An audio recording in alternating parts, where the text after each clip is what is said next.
Hi, everyone, and welcome to Tequilacation, where we talk about all things tequila while we imbibe a little bit of the sweet juice itself. Today, we are joined by two amazing guests who I cannot wait for you to learn about. I'll tell you a little bit about them in a minute. So what are you going to get out of this video today? So we're going to do a couple things. First, we're going to talk a little bit about where the industry is in the tequila world. It's exploded in growth. Why is that? And why does it matter to you? What do you need to know about it? What's going on? Why are there's all these new interests in the tequila world? Why do we not care? Like, we just want people in it. And why is that great for tequila overall? But then most importantly, what do you do about it when you're actually standing at the liquor store and you need to figure out what tequila to get, right? So if you're not really into the tequila world, how do we kind of break that down for you and give you some really tangible tips, which Jay and Chris both are going to give us, so that we understand it is exactly what you want? How do you grow through it? How do you really enjoy it? We're going to give you some tips about some Christmas and holiday parties that you could do as well at the end. So let me go ahead and introduce our guests. First, I'm going to start with Jay Baer. Jay is a New York Times bestselling author of 7 books. He is a global business strategist and consultant. He's done a little bit of all sorts of things to help big brands grow. And perhaps most importantly for this video, he is the world's #2 tequila influencer. So this guy knows what's going on. Welcome, Jay. Well done. Oh, we're going to need to get you some more tequila in that glass, Jay. And you also see where Jay's Instagram handle is. You're going to want to follow his channel. Him and Maddie do an amazing job of really breaking down tequila and making it real. And just they do a lot of educational videos. They're very fun. They do a lot of tasting and reviews. So we'll put that on the screen so you can see that as well. So welcome, Jay. Thank you. And then we are also joined by Chris Quintanilla, who is the president of Azulejos Tequila. And so that is a family-owned business. I've been in business for almost 30 years. You're going to want to hear a lot from them as well. So let's go ahead and jump into Tequilacation.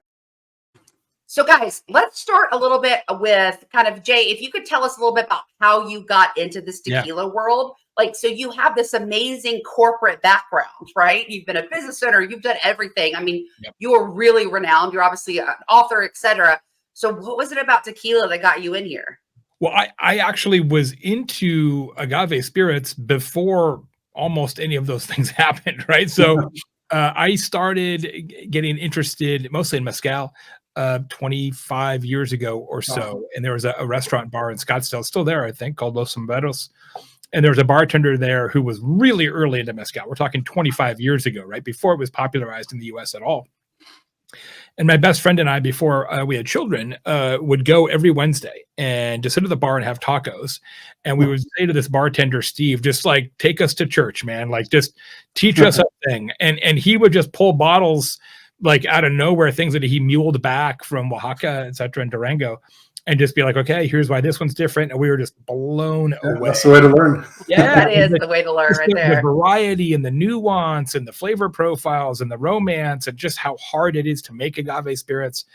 We just really fell in love and were entranced. And so over the next 25 years, I learned more and more every year and studied tequila and bought more tequila and spent more time in Jalisco and met with producers. And a couple of years ago, I sold my consulting firm, which gave me a little more time in my schedule. And I said, well, maybe I should just see if I can teach people some of the things that I've learned about spirits over the last couple decades. And so started making videos and here we are, baby. Yep. Okay, excellent. Well, thank you so much, Jay, and welcome to the Tequilacation. We're so excited to get your insight. And Chris, tell us a little bit about Azulejos Tequila. So I know it's a family business. So tell us a little bit about kind of how you got into this world. Yeah, definitely. I grew up in Mexico City. I was born there. My father is from Mexico City. And 29 years ago is when he started this business. He was kind of one of the first people to really want to create a luxury tequila that's at the levels of Scotch and cognac, because back then, 30 years ago, tequila was known as a cheap party drink to take shots. And, so he knew that tequila could be and appreciated internationally at the highest levels of spirits. So back in 1993, 1994, he came out with a brand. Kind of around the same time Patron started coming out and become a bigger product and really creating and opening that category to tequila. Also, he was one of the first to really pair tequila with artistic bottles and really pay homage to the art and the craftiness of the Mexican artisans, and really incorporate the art of tequila with the art of the bottle making and all that. And I think he kind of started a trend. There's a lot of very artistic tequila bottles, and he's really one of the first to do that. So a lot of the tequila brands are 5-10 years old. A lot of the big ones now. He goes back 30 years and was one of the pioneers when it came to really making it a focus of a brand to be a brand that competes with the highest level of products. And so he was kind of a little bit ahead of his time. And we've always been a small boutique brand, family owned. And I think we always intend to be that way. But he was ahead of his time and one of the innovators when it came to tequila. And he saw, 30 years back.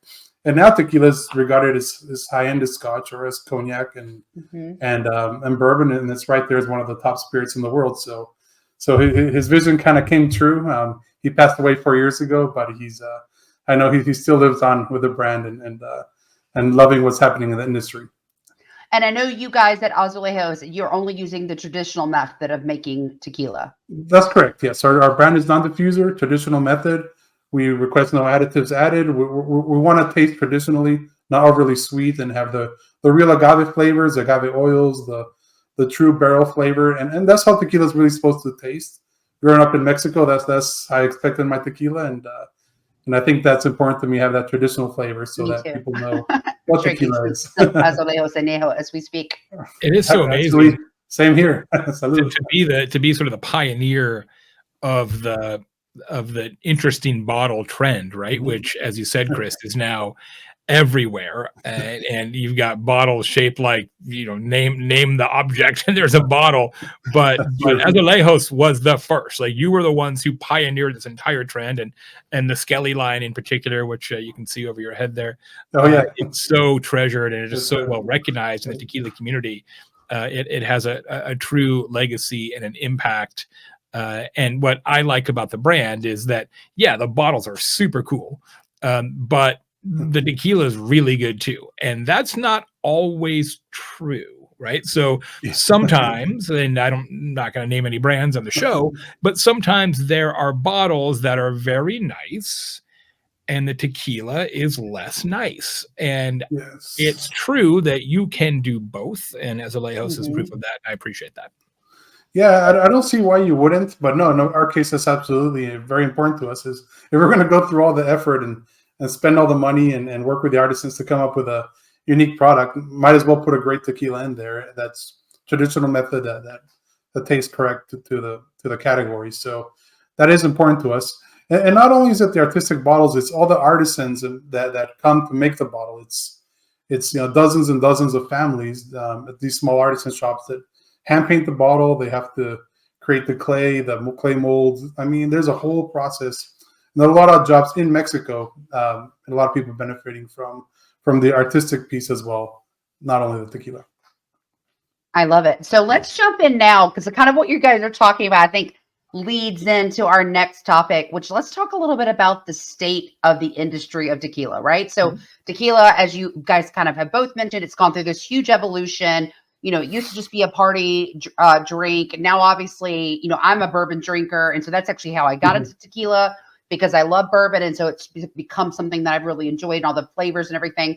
But I mean, the tequila world is just extremely different than what it was really even 8 to 10 years ago. So Jay, I'd love to hear your thoughts on that. Like, where do you see, or what do you think about where the industry is today, and where do you see it going next? It's pretty interesting right now, because you look at a brand like Azulejos, it has almost a 30-year history. And now we have just this year so far, 180 new brands in 2023 already, right? In like 3 quarters.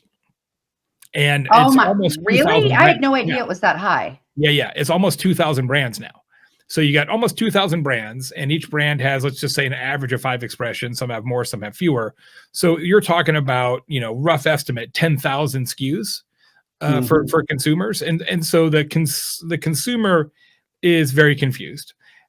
And even the retailer is confused, and the bartender is confused. And so it's awesome, because what's powering all these new brands is explosive growth in the agave spirits category in general. The last numbers I saw was a 40% increase in tequila consumption in the US in like 2.5 years. Yeah. Which is just mind-boggling. Like that doesn't happen. Like that kind of growth just doesn't occur in any sort of alcohol business.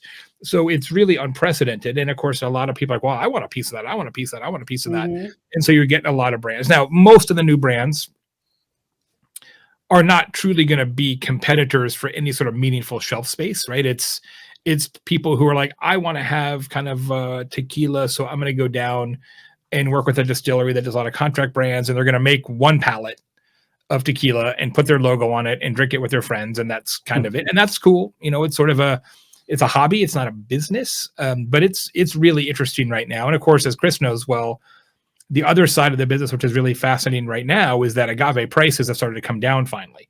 And so the cost structure for making tequila is actually a little better than it's been for a couple of years. And so we'll see whether that brings prices down, because prices have really gone up. Like as popularity has gone up, prices have gone up a lot too. And I think the consumer is starting to say, wait a second, this is how much? So we'll see what happens next year. Is going to be really fascinating. Yeah. So what I see in the category is a lot of people are coming over from the bourbon side. I think tequila is pretty versatile. You have the Blanco, Rosado, Añejo, Extra Añejo, Cristalino. So there's a lot of varieties, almost like wine, right? So you have the Cabernet and the white wines and all the different varietals in different regions. So it's similar in tequila. So that kind of, I think, intrigues a lot of bourbon drinkers because bourbon it's aged 8 years, 12 years, whatever it might be on the oak. And with tequila, you have the unaged, aged 6 months and all the way up to however long, right? So I think that, right? Then we're getting a lot of people from the vodka side from the cocktails.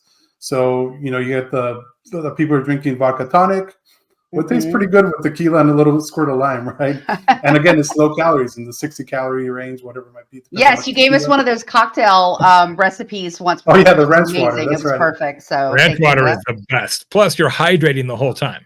Yes, that's right. See, it's all about balance. Like it's about I'm gonna have some tequila, but also some liquid. Yes, it's versatile in that sense, and you can have the same exact cocktail, put reposado in it, and it could change completely, right? So it's pretty interesting on that, and there's a lot of experimentation can be done. And just like with wine, you want to always experiment different tequilas, different flavors, different brands, different methods of production, and that leads to a lot of fun and a lot of versatility within the category. So I think that's where we're getting people from all the different parts of the alcohol industry, and it tastes great. I mean, tequila's good, and most people, once they found a good tequila they like, I mean, it's hard to match. So I think it's pretty interesting. Not that you're a little biased, right? Well, I think we all are. Well, the other piece is all the celebrities are bringing attention to the category, and maybe a lot of the brands the celebrities represent may not be the best, might be 2, 3, 4, 5 years old brands, but they're bringing attention to the category, and people may start there and then move on to other brands that are properly made, like Azulejos or several other opportunities that are made the right way. And then when they try that, they started this place, but then they ended up at the real traditional tequila and what it's supposed to taste like. I agree. love that.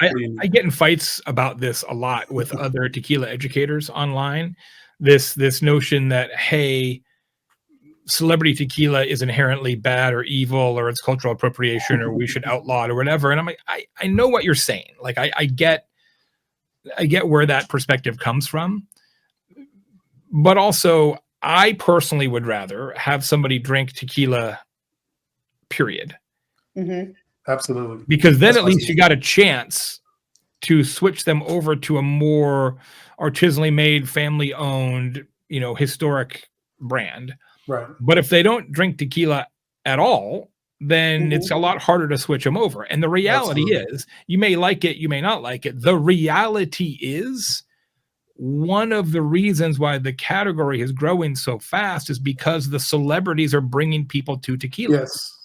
Period. Right. That's just marketing. Right. And I think that's kind of what happened with Patron, right? Back then, Patron was a biggest competitor. Everybody going after Patron. But actually, Patron is a great brand that opened up the category, and they produce 100% agave, push 100% agave, and really opened up that brand in the United States. So I always respected what they've done, and they really started the groundwork from ground zero, and then laid down the ultra premium tequila category, and brought a lot of consumers' attention to over time it's built up to what it is now. So it's, the more people drink tequila, the better. And I think eventually they're going to find their way to the right products, right? So that's. And I think that's what's so fascinating about tequila. And I know, Chris, you and I have talked about that before, and Jay, very much to what you're saying is, like, I know it's really overwhelming. Tequila is really overwhelming when you go to a store to figure it out. And we're going to talk about that. And you guys are actually going to give some tips to people at the end of the video about what they could be looking for. And I think that'll be really helpful for people. We just want to, at the end of the day, educate people in general about tequila and help them get into this world. But, you do have all these celebrity brands. You have all these new businesses coming in, et cetera, et cetera. But at the end of the day, we just want people to get into the market with it, right? And just get in and just try it. See what you like. There's going to be tons of different flavors and palettes. And I mean, you've got peppery, you've got pineapple. I mean, there's a little bit of everything. It's very much so, I think, in that way, like wine, right? And I know, Chris, you and I have talked about this before. Like when I first started with wines, mortifying to admit, but I will. Back when I used to live in Florida back in the day, I actually drank Arbor Mist with vodka in it. Like I used Arbor Mist as a cocktail mix. We all did. Completely insane. But that was actually my foray into wine. And now I'm a huge wine drinker. I love wine. So then, I started moving into the whites and I figured out I don't like shards, but, I like Pinot Grigio. And then that got too sweet for me. And then I started moving to reds. And now I'm a huge red drinker. And that's really pretty much all I drink. But I love all the different flavors and kind of the combination. And so then I started getting into bourbon and it was the same thing. Everything tastes so different. Do I want to sip, etc.?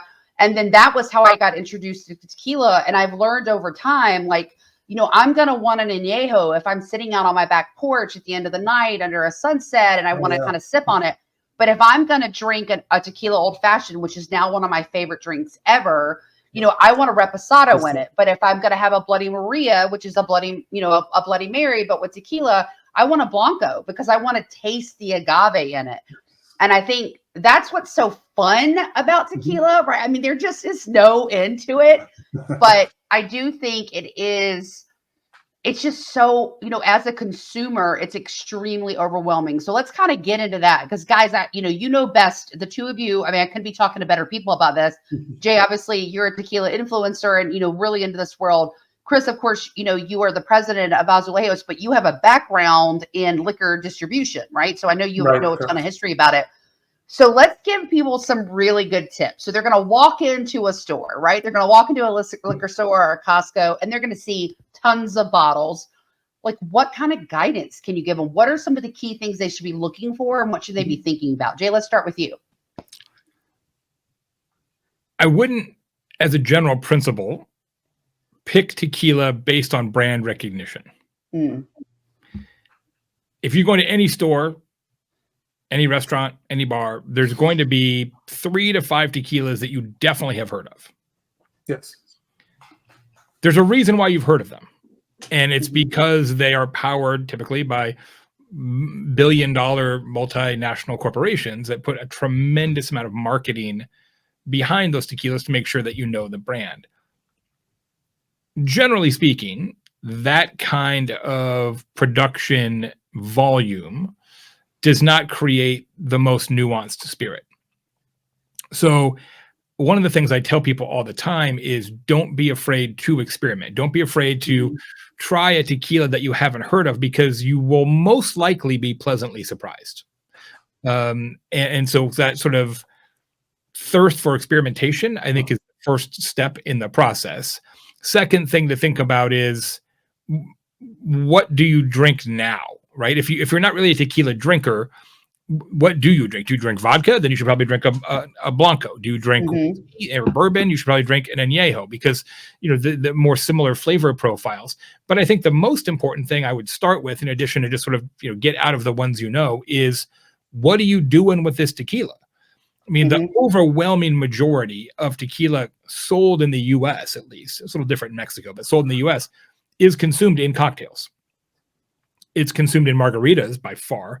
And now Palomas and Ranch Waters is actually getting up there too. So, if you get a margarita, you're tasting lime more than you're tasting tequila. If you get a Paloma, you're drinking grapefruit is the top note and tequila is the second note, right? So if you're just going to drink a tequila straight, which certainly we do, but not most people don't, that's a different purchase path, right? That's a higher end, more artisanally made. Probably you want tequila that's got more agave characteristics, those kind of things. But if you're just putting it into a cocktail with a margarita mix, like, hey man, you don't need to spend $1 million on this. Right. No, I love that because I mean, I think so essentially what you're giving people is a decision tree, right? So start with, if you're kind of new to this world or you want to expand into other tequilas, is think about the other liquors that you really like. So that, if you like more of the white liquor, a vodka, et cetera, you probably want to start with the Blanco. The Reposado is in between. That's actually typically my favorite, to be honest.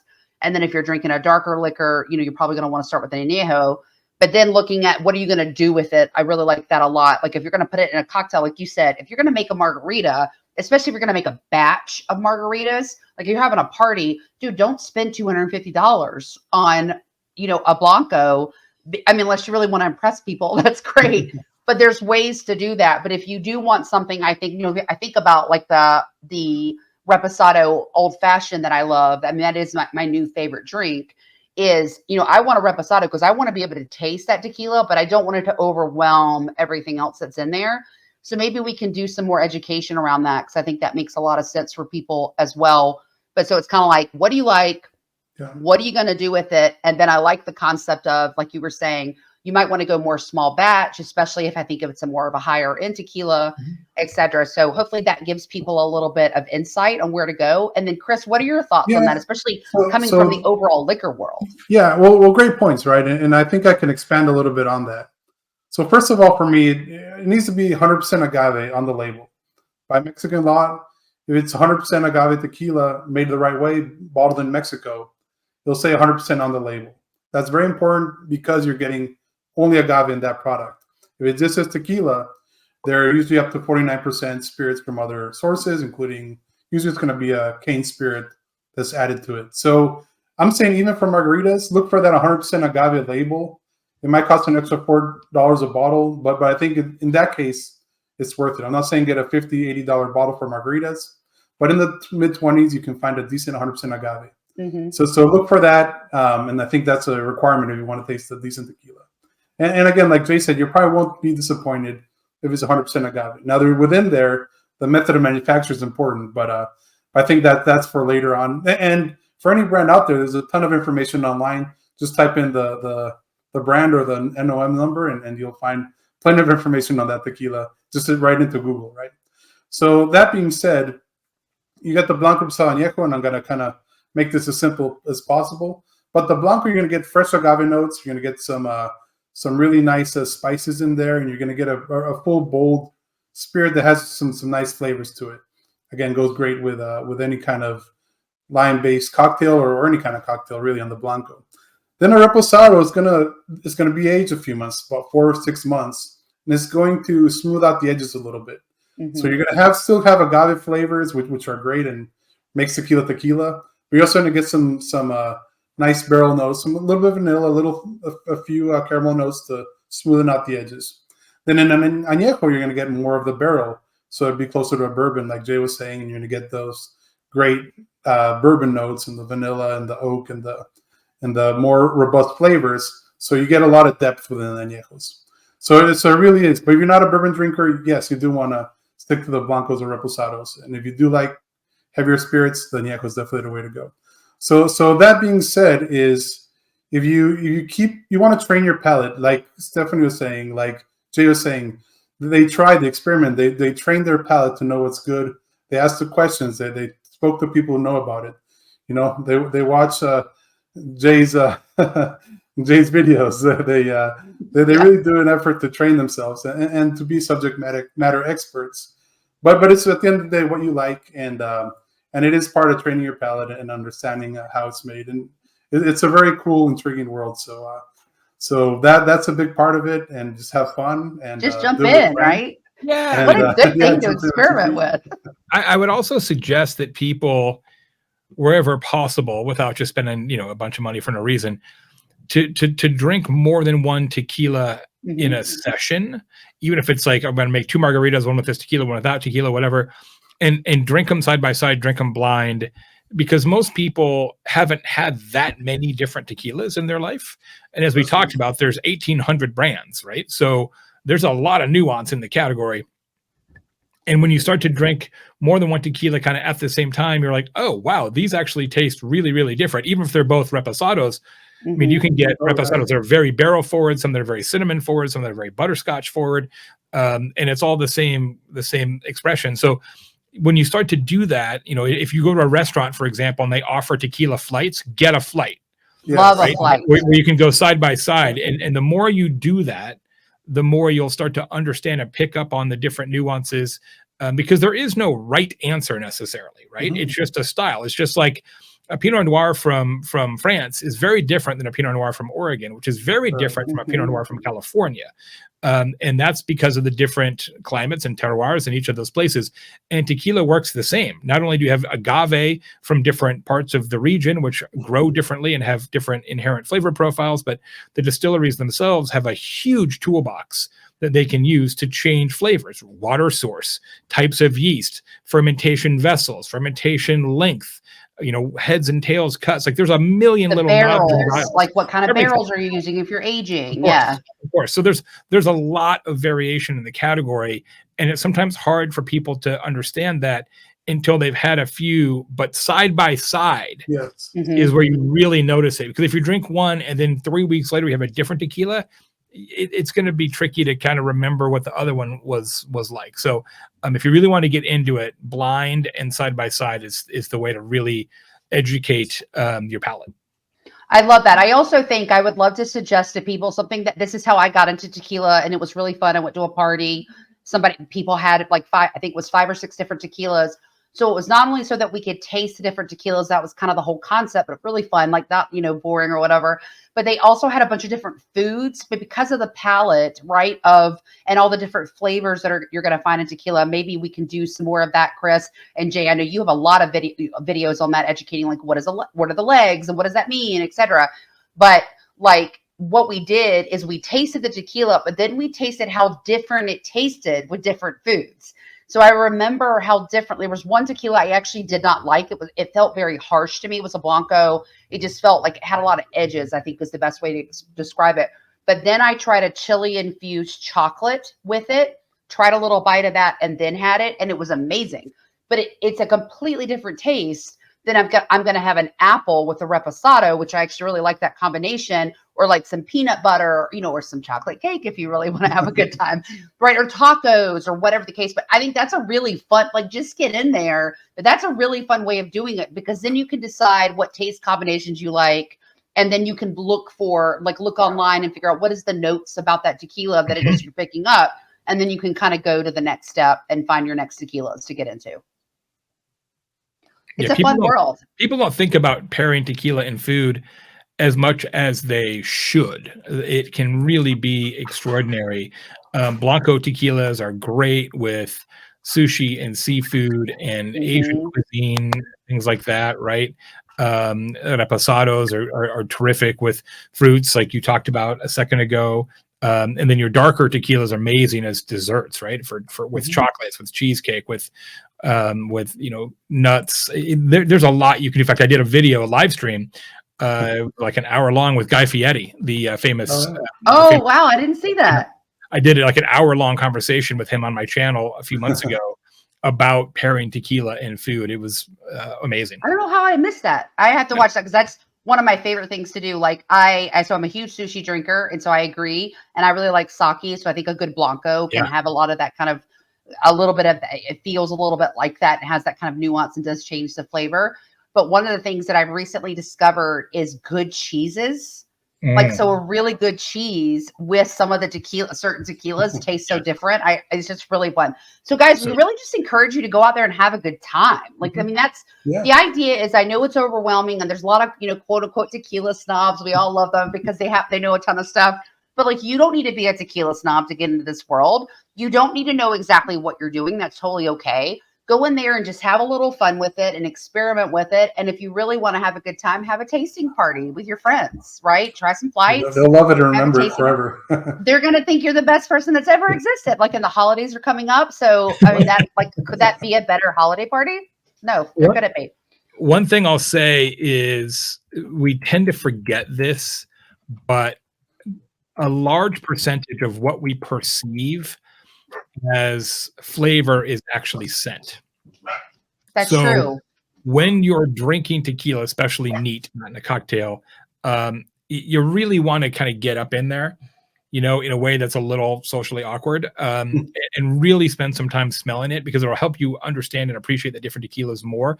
A lot of people are just like, okay, give it a cursory smell, and then they're just, hitting a shot or a big gulp. But the smell is really what helps you distinguish the different characteristics of the tequila.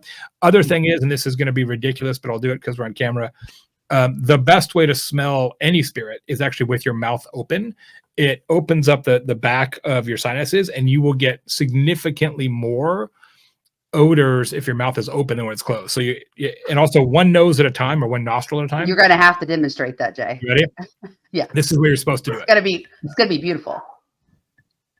One nose at a time. Okay. Mouth really open. Think about the flavors. 45-degree angle, because 45-degree angle, you get more surface area on top of the spirit, right? So that's the right way. Yeah, and think about what you're experiencing, tasting, smelling, all the notes while you're doing it. And it's pretty amazing what you can pick out of there. Absolutely. Yeah. Speaking of which, I'll just throw it out there for the show. If you go to tequilatable.com, tequilatable.com, you can just drop in your email address, and it will instantly send you my tequila aroma and flavor chart. Ooh, that's great. We'll put that on the screen too. All the common flavor profiles and aromas that you might find. You may be familiar, if people may have seen flavor wheels, which are typically circular, and you kind of do a thing.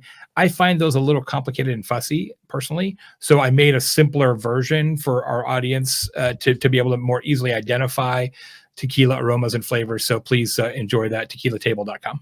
Yeah, that's great. So we'll put that on the screen. I'll also put it in the notes for everybody watching this as well. I think that's a really good idea. Again, you're bringing it to everybody, right? Like, we're trying to take tequila off of this, weird kind of platform where it either feels very overwhelming, or you have to know everything about it to get in, or you only think of it as back in the day having a terrible hangover because you took a terrible tequila and had entirely too many shots.